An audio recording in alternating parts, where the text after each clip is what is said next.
All right, taking a live look right now at the courthouse in New York City. This is where you can see all the microphones set up there, the media staging right here, where Mayor Eric Adams is expected to be arraigned. This is scheduled for noon, coming just a day after the mayor was indicted again on 5 counts on corruption charges, an indictment spanning back a decade, if you will, back to 2014.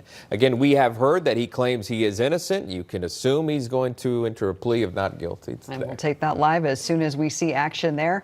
In the meantime, also happening in New York, we're going to look at some video from about an hour ago. Former President Donald Trump and Ukrainian President Volodymyr Zelensky, there they are, speaking with reporters in kind of an impromptu press conference ahead of a meeting at Trump Tower. Yeah, Trump has been very critical of the war in Ukraine and the amount of U.S. aid being sent to the country, specifically money as well. However, yesterday he was quoted saying this, quote, "It is a shame what's happening in Ukraine. So many deaths, so much destruction. It's a horrible thing," unquote. John Sitilides is a senior fellow with the Foreign Policy Research Institute and former State Department diplomacy consultant. And Glenn Ignazio is a retired Air Force Special Operations and military expert. Gentlemen, thank you both for coming on. We do appreciate that.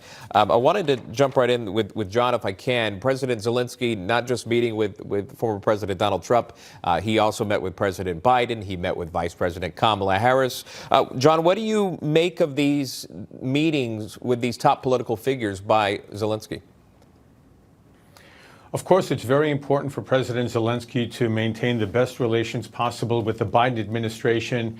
He was able to receive or to obtain about $8 billion in the next round of arms, although our understanding is it may not actually arrive in Ukraine until about January or so. And certainly President Biden wants to have this war continuing while he's president and hand it off to the next president, whether that is Kamala Harris or Donald Trump. For Donald Trump, though, I think it's very important for him to be able to demonstrate, as he's pronounced, that he's able to bring this war to a conclusion, if not a satisfactory one that ends the deaths and the destruction of the Ukrainian nation. And that destruction continues to this day, with probably the Kursk offensive coming to a close and a major defeat for Ukraine, and Russian forces continuing to push through a horrible war of attrition through eastern Ukraine towards the center of the country. Speaking in North Carolina, where he vowed to get out of Ukraine if elected, we want to listen to former President Trump. There's not enough money to rebuild it if the whole world got together. They're not going to be satisfied until they send American kids over to Ukraine, and that's what they're trying to do. And the moms and dads of America don't want their kids fighting Ukraine and Russia, and we're not going to have our soldiers die across the ocean. Glenn, a bit of a scare tactic on the part of the former president. What's your reaction to that? Yeah, it is true. The idea of putting American troops on the ground in Ukraine is definitely, I would say, a ridiculous thing to do. It is also a dangerous thing to do. You know, being in Ukraine, it's one of those things where the destruction is massive, and the idea of stopping the killing on both sides, I completely agree about. But as far as the increase in weapons, I think that one of the biggest things we have to be concerned is that we're actually pulling from our own stocks to give to them. But like I said, as this escalated and NATO is there, NATO is closer to this as far as those NATO's countries, and I could see some of those getting more involved before the United States would get involved with any kind of ground troops. But that is a dangerous thing for anybody or any NATO alliances to do. You now have NATO troops fighting against Russia, which has escalated this beyond belief. And Trump's comments there come days after Zelensky was flown on a U.S. military plane to the battleground state of Pennsylvania, where he visited this ammunition plant that you see here on video here, the Pennsylvania governor there, Josh Shapiro, signing these shells. What in this moment, John, in terms of politics and the Pennsylvania governor signing artillery shells, what do you make of this image? Well, two things, if I may. One, first of all, I think that President Zelensky is playing a very dangerous and risky game in American presidential politics. It looks like a partisan pro-Biden, pro-Kamala Harris event that took place in Pennsylvania. And you already have Speaker of the House Mike Johnson calling for the expulsion of the Ukrainian ambassador for arranging this, what seems to be, to many Republicans, an overtly partisan event using taxpayer dollars. But I think on the issue of potentially allowing deep strikes from Ukraine into Russia, we may be crossing another Russian red line here. And I think people who think that Russia can only respond kinetically are misguided.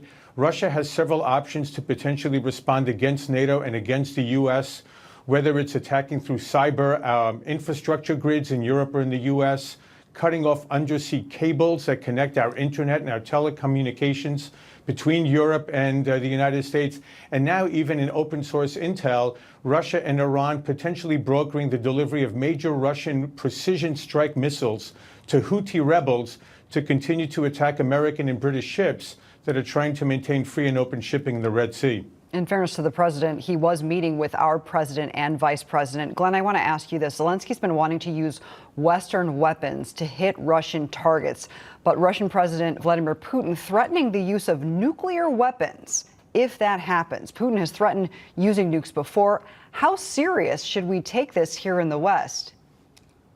When it comes to any threat from Putin, you have to take it seriously.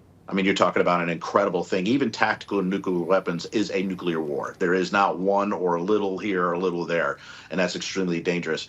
Now, I do have to say that there is one of those things that Ukraine has been fighting with a hand behind their back, but one of the things about being able to attack deep into Moscow or other areas is very dangerous. Now, if you can set certain limits as far as those defensive areas around the Ukrainian-Russia border, that they're able to provide some attacks into a little bit of the area in Russia for defensive purposes, I get it. Offensively into Moscow and so forth is definitely a dangerous tactic. The other thing is based on his policy. If you think about us providing weapons to Ukraine and saying you can attack the United States, well, that's almost saying we can attack Iran because Iran is supplying missiles to Russia. So there are some hypocritical procedures to this, but the nuclear threat always takes seriously. And with somebody like Putin, you can't deny that that could be possible. And that's a dangerous escalation. Yeah, John, I'd actually like to get your response on that as well, again, on Putin and a nuclear threat for the West. I agree with Glenn on this. It's something that most Americans aren't sort of cognizant of, including, unfortunately, many of our foreign policy officials in the government. And that is the use of tactical, low-yield, maybe 5 or 10 kiloton nuclear weapons is part of Russia's strategic doctrine in the event not just of a nuclear attack on Russia, but a conventional attack that attacks or that threatens the existence of the state. And so deep sea strikes that are using NATO intelligence and NATO personnel to be able to conduct those are considered a NATO attack against Russia by Vladimir Putin. And so I think we have to take it very seriously when the world's largest nuclear superpower already includes in its doctrine the use of these tactical weapons in response to a conventional attack. Take it very seriously. All right. Again, that is John Sitilides and Glenn Ignacio. Thank you both, gentlemen. We do appreciate that. Thank you. Take care. Thanks for having me. Enjoy your weekend. Well, the media has been giving Vice President Kamala Harris wall-to-wall